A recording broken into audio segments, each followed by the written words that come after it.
Now that we have a clearer picture of who's in the NBA playoffs, I actually do want to make a seeding video talking about who I think is going to move on, who I think is going to fail, heading into these later rounds of the NBA playoffs. All right, so first of all, there is one wild card series that's left to do that has to be discussed, the Kings-Warriors series. This was the only series in the NBA playoffs to actually go the full distance. It was the only series to go the full distance. There will be a Game 7. They will be playing at Sacramento. I do have faith that the Sacramento Kings can get the job done. It was very sloppy this year, that's for sure. But I do have faith that the Sacramento Kings will get it done and that they will advance and not the Golden State Warriors. I did not have this faith before last night, but seeing as how the Kings were able to win under a lot of pressure in their first playoff series in almost 2 decades, I have faith that the Sacramento Kings can get it done tonight as well. And when I said tonight, last night, I meant like 2 nights ago. So that will mean that the Kings-Warriors winner will play the Los Angeles Lakers. And I do think that the Los Angeles Lakers will be moving on from the series. They were just able to take down the Memphis Grizzlies in 6 games, which honestly, they were able to upset them. And because they were able to do it so quickly, they will have the advantage. They're going to have more rest time than either the Kings or the Warriors are going to have. The Lakers are just a dominant team overall. They are historically the best team in the NBA, or one of the best teams alongside the Boston Celtics. I have faith that they can get it done. Now, what about the Nuggets-Suns series? I unfortunately think, especially given how the Nuggets won last night, that the Nuggets will be walking away from the series with a victory. They have handled the Phoenix Suns well this season, even though the Suns normally do better than them in the playoffs. And especially given how they were able to win Game 1, I think that just puts them in a better position overall. In the Eastern Conference, the Philadelphia 76ers have their worst possible opponent. They will be stuck playing the Boston Celtics during this series. This is incredibly bad news for the 76ers. They were only able to get 1 win, and this was with a dominant Joel Embiid. We do not have a dominant Joel Embiid this time, though, which is going to make life a lot harder for the Philadelphia 76ers. I do see the Boston Celtics winning this one, unfortunately. And then we have the New York Knicks taking on the Miami Heat. This has been a really toss-up-y series, and I've kind of been in the air about it. 538 gives the Knicks a 51% chance of victory, and the Miami Heat a 49% chance.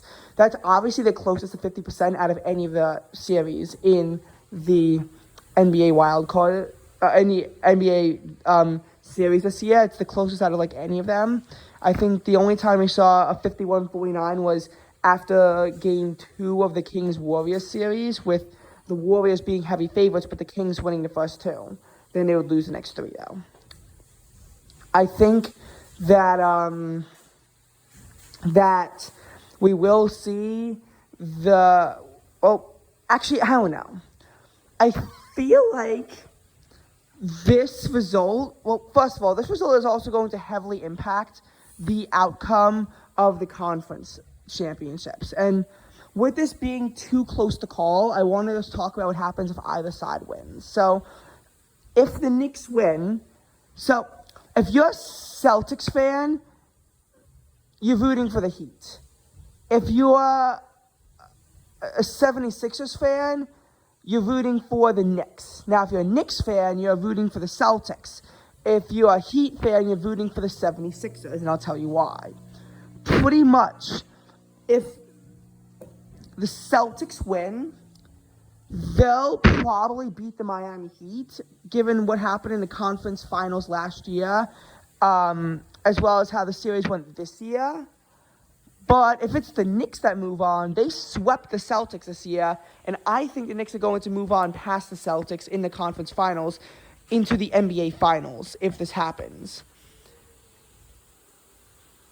So if the 76ers move on, which is very unlikely, they'll be able to take care of business against the Knicks. They were able to beat 2 out of their 3 games this year, but they lost 2 of their 3 to the Miami Heat. So that's why I kind of think that that's why I kind of just think that the Miami Heat winning, if the Miami Heat is able to win this, they'll be able to beat the 76ers. So it's hard to say what I think is going to happen. I think that given with this Knicks Heat being a toss-up and how the Celtics can probably beat the Heat but not the Knicks, I am kind of inclined to say at this point that that I think that, well, if the Miami Heat beat the New York Knicks, I think it's going to be the Celtics moving into the NBA Finals. If it's the Knicks who move on, I think that they will be the ones to move into the NBA Finals. Forecasting this conference championship is going to be really hard in the absence of it. And I think that the Miami Heat could make it in, but they would need the 76ers to pull off a miracle, which I'm not forecasting. What about out in the Western Conference? Well, with the Nuggets and Lakers moving on, I do think that the Denver Nuggets are going to be the ones to succeed while the Los Angeles Lakers fail. Lakers have been a bit of a slipping team recently. They have not been playing as good as they, really could have been. And I think that that Denver and the Nuggets, they've been a dominant team this year. I do forecast to see this too continue, of course. With that being said, if it's the Nuggets versus the Celtics in the NBA Finals, I think the Celtics are going to move on. The Celtics have had a better record, even though they're lowest seed, and it's because of the Milwaukee Bucks, who couldn't even take care of business against the Miami Heat. Denver Nuggets have been a dominant force all season. But I think the Boston Celtics are even more of a dominant force. That being said, if it's the Knicks moving into the NBA Finals, expect a Denver Nuggets victory. You can see how a lot of forecasting this series has been really difficult, and that's largely on the basis of what's going to happen with this Knicks Heat series. With it being so toss-up-y and with so much at stake, it's hard to say what's going to happen. If this Knicks Heat series was a little bit more decisive, I could make a bit of a more accurate prediction, but it's so hard for me to predict anything until really someone wins this Knicks Heat game, which I think there's a game going on tonight.